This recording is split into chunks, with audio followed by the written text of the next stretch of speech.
मैंने काफ़ी सारी वीडियोस में कहा है कि विष्णु के अवतार बुद्ध नहीं है बल्कि बुद्ध के अवतार विष्णु है। अब जब बुद्ध को इन ब्राह्मणवादियों ने चालाकी से हड़प कर काल्पनिक कथा कहानियाँ बनाकर विष्णु नाम का पात्र गढ़कर लोगों को मूर्ख बनाया है, विष्णु नाम का फर्जी कैरेक्टर लोगों के दिमाग में डालकर बुद्ध को ही लोगों से दूर कर दिया। ये लोग यहाँ तक नहीं रुकते बल्कि बड़ी बेरहमी से बुद्ध की विरासत को परिवर्तित करके विष्णु को परोसा गया है। तो हिंदू धर्म जो 10वीं 11वीं सदी के बाद की रचना है वो 3 पंथों से मिलकर बना है। कोई भी व्यक्ति इसे झुटला नहीं सकता।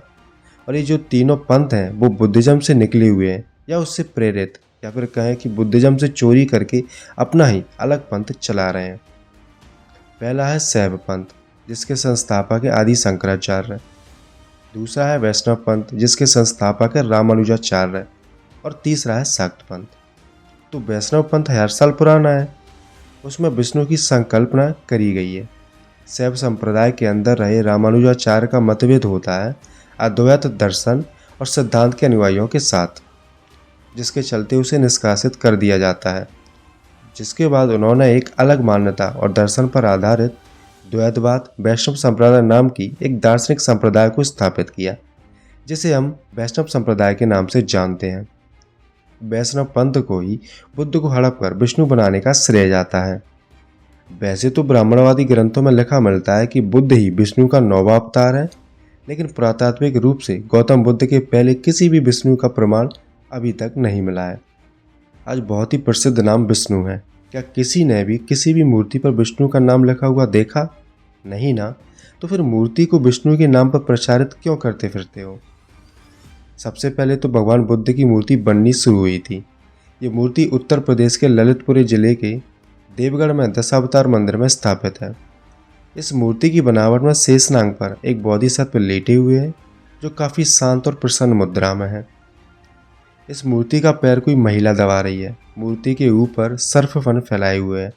लेकिन इस मूर्ति में सबसे विचित्र बात यह है कि सांप पर लेटे हुए बोधिसत्व के बगल से एक कमल का फूल निकला है जिस पर भगवान बुद्ध बैठे हैं। ये तो कलम कसाई की देन है कि ऐसे लेटे हुए बोधिसत्व की मूर्ति को विष्णु और पैर दबाती हुई महिला को लक्ष्मी का नाम देकर वैष्णव संप्रदाय का हिस्सा बना दिया।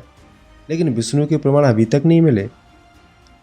अब ये देखो, स्क्रीन पर पुरातात्विक मूर्ति है जो उड़ीसा प्रदेश के जाजपुर जिला में स्थित रत्नागिरी नाम के स्थान से मिली है। रत्नागिरी से एक बहुत बड़ा बौद्ध विहार का अवशेष मिला है।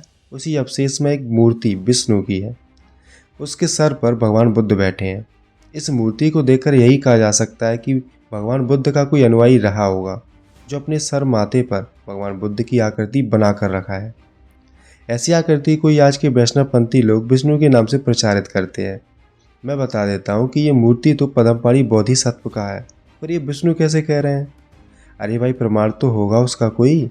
यानी अवतार वाली भाषा में कहे तो विष्णु ही भगवान बुद्ध का अवतार है।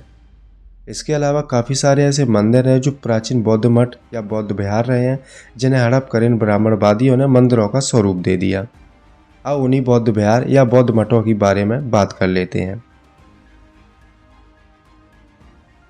भारत में विष्णु के अवतार में अवतरित जितने भी मंदिर राजपूत काल या मुगल काल के हैं, उन सभी मंदिरों में स्थापित मूर्ति मार्गदाता गौतम बुद्ध की अवलोकित स्वर मुद्रा वाली है। आज जरूरत सिर्फ आपको ब्राह्मणी कल्पना से निकलकर उस सच्चाई को देखने की है। भारत में प्रमुख 4 धाम हैं: बद्रीनाथ, द्वारका, जगन्नाथपुरी और रामेश्वरम। हम एक धाम बद्रीनाथ पर बात करने वाले हैं। इसे बद्री नारायण मंदिर भी कहते हैं। इस मंदिर के अंदर की मूर्ति ध्यान मुद्रा में है और साथ ही में कई अन्य मूर्तियां भी बैठी हुई हैं।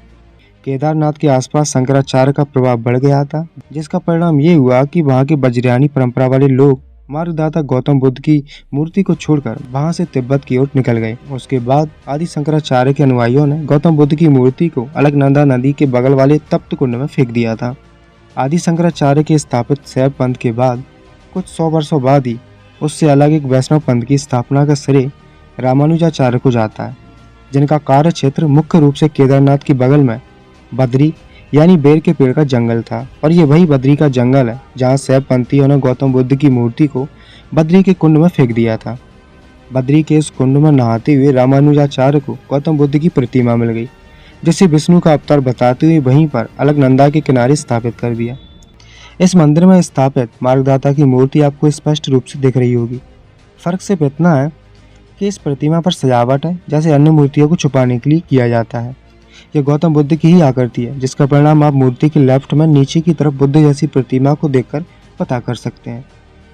और जो ये मेन प्रतिमा है वो ध्यान मुद्रा में है, जो कि बुद्ध की अन्य मुद्राओं में से एक है।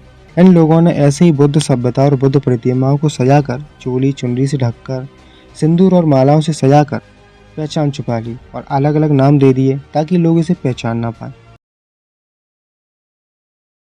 नेपाल का मुक्तिनाथ मंदिर हिंदुओं और बौद्धों के लिए बहुत ही धार्मिक महत्व रखता है। मुक्तिनाथ हिंदू और बौद्ध दोनों संस्कृतियों के लिए एक पवित्र स्थान है। नेपाल में इस मंदिर को मुक्ति का स्थान माना जाता है। इस मंदिर में हिंदू और बौद्ध दोनों ही अपने अपने समय पर पूजा करते हैं। आप मंदिर में विराजित तीनों मूर्तियों को गौर से देखिए। अगर आप गौर से देखोगे और आपको बुद्धिज्म का इतिहास अच्छे से पता होगा तो आप आराम से समझ जाएंगे कि इस मंदिर में ये प्रतिमा किसकी है। आप मंदिर में मार्गदाता गौतम बुद्ध की मूर्ति को साफ साफ पहचान सकते हैं। आपको जो मूर्ति सामने दिख रही है उसके बगल में दो मूर्तियां और हैं। ये जो मूर्ति है उसकी मूर्ति के एक तरफ महिला बोधिसत्व हैं और दूसरी तरफ पुरुष बोधिसत्व हैं। इसलिए इस मंदिर में आज भी एक महिला पुजारी तैनात होती है जो बौद्ध धर्मावलंबी होती है। मुक्तिनाथ स्थल को बौद्ध मतावलंबी लोग अवलोकितेश्वर बुद्ध के रूप में पूजते हैं। भिक्खुओं का कहना है कि ये अवलोकितेश्वर बुद्ध है, पर संख्या कम होने की वजह से बौद्ध भिक्खुओं की बात दबा दी जाती है।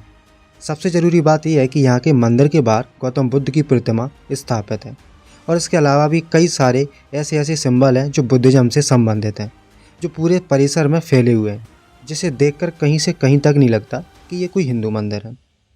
हिंदुओं का कहना है कि ये लाखों करोड़ों साल पुराना मंदिर है, पर हमने तो अभी अभी मंदिर के अंदर बोधिसत्व को देखा है, तो क्या बुद्ध करोड़ों साल पुराने हैं? यहाँ इस मंदिर के बारे में हर बार अलग अलग बात सुनने को मिलेगी।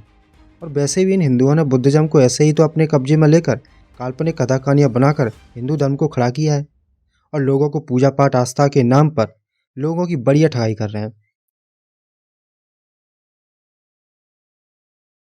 आइए बात करते हैं ऐसे ही एक मंदिर के बारे में जो पहले बौद्ध विहार हुआ करता था, लेकिन ब्राह्मणवादी ताकतों के चलते ये बौद्ध विहार एक मंदिर बन गया और बौद्ध मूर्ति हिंदू देवता बनकर रह गई। हम बात कर रहे हैं तिरुपति बालाजी मंदिर की। इस मंदिर में स्थापित मूर्ति को तिरुपति बालाजी या वैकुंठेश्वर जी भी कहा जाता है। इस मूर्ति की बनावट पर जरा गौर कीजिए। एक हाथ में शंख है जिसका अर्थ अज्ञानता से उठाकर अच्छे कर्म और दूसरों की भलाई करना है। दूसरे हाथ में चक्र है जो धम्म चक्र को बढ़ाते रहने की पहचान है। इस मूर्ति के मुकुट के अंदर घुंघराले वाल यानी मथुरा कला में निर्मित मार्गदाता की मूर्ति को देख सकते हैं। मूर्ति के कान की बनावट भी मथुरा कला वाली लंबी है। बाकी नाक और मुंह की बनावट को आप देख ही रहे हैं कि जो ये मूर्ति है हिंदुओं के अनुसार विष्णु की मूर्ति है, तो फिर ये मूर्ति अजंता की गुफा के पद्मपाणि की बोधिसत्व से क्यों मिलती है? अगर मूर्ति विष्णु की है तो मूर्ति की मुद्राएं बुद्ध मुद्राओं से मेल क्यों खा रही हैं? भरत मुद्रा और अभय मुद्रा बौद्ध मूर्तियों पर ही देखी जाती है। ये तो हम सब जानते ही हैं कि कमल किसका प्रतीक है। कमल बौद्ध प्रतीक है जिसे ब्राह्मणों ने चुरा लिया। बौद्ध धर्म में कमल का प्रतीक बुद्ध के तुरंत चलने को दर्शाता है। रथ यात्रा बौद्ध परंपराओं का अवशेष है। फाहियान ने 11वीं शताब्दी ईस्वी के दौरान बौद्ध समारोह का उल्लेख किया जिसमें 4 पहियों वाले रथ पर बुद्ध की छवि थी। बौद्ध रथ यात्रा समानता का प्रतीक थी, लेकिन अब तिरुपति रथ यात्रा निचली जाति पर ब्राह्मणों की संप्रभुता दिखाने के लिए रह गई है। एक बात और बता देना चाहता हूँ जिससे ये भी साबित हो जाता है कि ये बौद्ध विरासत है, वो है बुद्ध संस्कृति, जहाँ पहले से चली आ रही परंपरा को यहाँ सेम दोहराया जा रहा है। सर मुंडन की प्रथा। सर मुंडन करने की प्रथा किसी भी हिंदू मंदिर में नहीं है। ये प्रथा सिर्फ बौद्ध धर्म की है। किसी भी तरह से व्यक्ति का मुंडन कराना हिंदू धर्म में अमंगलकारी माना जाता है, तो फिर ये प्रथा इस हिंदू मंदिर में क्यों कराई जा रही है? सिर मुंडवाना हिंदू परंपरा की बिल्कुल ही अशुभ है। प्रवज्या और उपसंपदा जैसे संस्कारों के दौरान ही बौद्धों द्वारा मुंडन का अभ्यास किया जाता है। बालाजी मंदिर में पहले जो भी भिक्खु बनने आता था उसका सर मुंडन किया जाता था। अज्ञानतावश मुंडन की ये प्रथा आज भी चली आ रही है। छत्तीसगढ़ के महासमुंद जिले में महानदी तट पर सिरपुर नगर स्थित है। ये सिरपुर नगर पुरातात्विक स्थल के रूप में काफ़ी मशहूर है। इस जगह से खुदाई में गुप्तकालीन बौद्ध साक्ष्य बहुत बड़ी मात्रा में मिलने की वजह से इस जगह का संबंध पूर्वकालीन बौद्ध सभ्यता से जुड़ जाता है। सिरपुर की खुदाई में बुद्ध की मूर्तियों का जो साक्ष्य मिला है उनमें बहुत सारा साक्ष्य अब लोकेश्वर बुद्ध की मूर्ति से भी संबंधित है। ये देखो, स्क्रीन पर आपको दिख ही रहा होगा, ये सिरपुर संग्रहालय में यानी म्यूजियम में रखी हुई एक आकृति, जिसे अच्छे से देखकर आप बता सकते हो कि ये गंधेश्वर महाराज है या फिर तथागत गौतम बुद्ध की आकृति है। इस जगह से खुदाई में जो लिंग नुमा आकृति मिली है, जो आप अभी स्क्रीन पर देख रहे हो, उसमें मार्गदाता गौतम बुद्ध की आकृति बनी हुई है। फिर भी आज के ये चालाक ब्राह्मणवादी भोले वाले लोगों को कर्मकांड, अंधविश्वास की इन बातों में फंसाकर सब कुछ बुलवा बैठे हैं। सिरपुर में ही एक मंदिर और है जिसे लक्ष्मण मंदिर कहते हैं, लेकिन इसमें एक भी लक्ष्मण की मूर्ति देखने को नहीं मिलेगी। पुरातात्विक उत्खनन में इस जगह से काफ़ी मात्रा में गुप्तकालीन बौद्ध अवशेष प्राप्त हुए हैं। ये सभी बौद्ध अवशेष अब लोकोत्तर मुद्रा वाली गौतम बुद्ध से जुड़े हैं, जिनमें लक्ष्मण मंदिर और गंधेश्वर महाराज का मंदिर प्रमुख है। लक्ष्मण मंदिर के नाम से आज जो मंदिर प्रसिद्ध है, उसके अंदर अवलोकेश्वर बुद्ध की मूर्ति है, जो आज विष्णु के नाम से जानी जाती है। ये देखो, ये है लक्ष्मण मंदिर जो सिरपुर में स्थित है। इसमें जो ये आकृतियाँ या फिर प्रतिमा दिख रही हैं, कहीं से ये लग रहा है कि विष्णु की हैं या फिर किसी लक्ष्मण की है। विशुद्ध रूप से आपको अच्छे से पता चल गया होगा ये तथागत गौतम बुद्ध की है और बौद्धिक शिक्षा का केंद्र था। साक्ष्य के रूप में आज हर जगह बिखरी खंडित मूर्ति अवशेष को देखा जा सकता है। आज भी यहाँ के लोगों को घरों की नींव खोदते समय प्राचीन टूटी फूटी मूर्तियाँ या पुराने समय के सोने चांदी के सिक्के, प्राचीन धातु के कुछ ना कुछ सामान जरूर मिलते हैं। आप लोग इस मंदिर में विराजित मुख्य मूर्ति के बगल में काले पत्थर से बनी देगुन गुरु की मूर्ति को देखो। कहीं से ये देगुन गुरु दिख रहे हैं? नहीं ना। इस मंदिर में बिखरे हुए अष्टकमल की आकृति वाली मुद्रासन भी देखो, जिस अष्टकमल पर गौतम बुद्ध की मूर्ति स्थापित है। ये कहीं से भी देगुन गुरु दिख रहे हैं? अरे ये काले पत्थर की बनी हुई मूर्ति गौतम बुद्ध की है। सामने सच है, फिर भी आप मानने को तैयार नहीं है, इसलिए आप लोगों को अंधभक्त कहा जाता है। आप अंधविश्वास में पड़े हुए धर्म के चश्मे को लगाकर सच को स्वीकार ही नहीं कर पा रहे हो। उड़ीसा का सूर्य मंदिर आज के सभी वैदिक अनुयायियों के लिए चमत्कारिक मंदिर है, लेकिन इसके सभी चमत्कार की जानकारी किसी को नहीं है। इस मंदिर के चमत्कारिक मूर्ति को कालापाड़ नाम के मुस्लिम शासक ने तोड़कर इसमें रखी मूर्ति को समुद्र में फेंक दिया था, लेकिन उस समय इसने कोई चमत्कार नहीं दिखाया। इस मंदिर का पुनरुद्धार 13वीं शताब्दी में गंग वंश के राजा नरसिंह देव ने करवाया था। अब आप इस मंदिर की बनावट को गौर से देखिए। इस मंदिर की बनावट में 2 प्रकार की शैली और 2 काल के साथ 2 प्रकार के पदार्थों का उपयोग साथ साथ दिखेगा। पहला काले पत्थर से बनी मूर्ति है जो गुप्त काल की दिख रही है। दूसरी बनावट 13वीं शताब्दी के आसपास की दिखती है, जिसमें बलुआ पत्थर की मूर्ति है।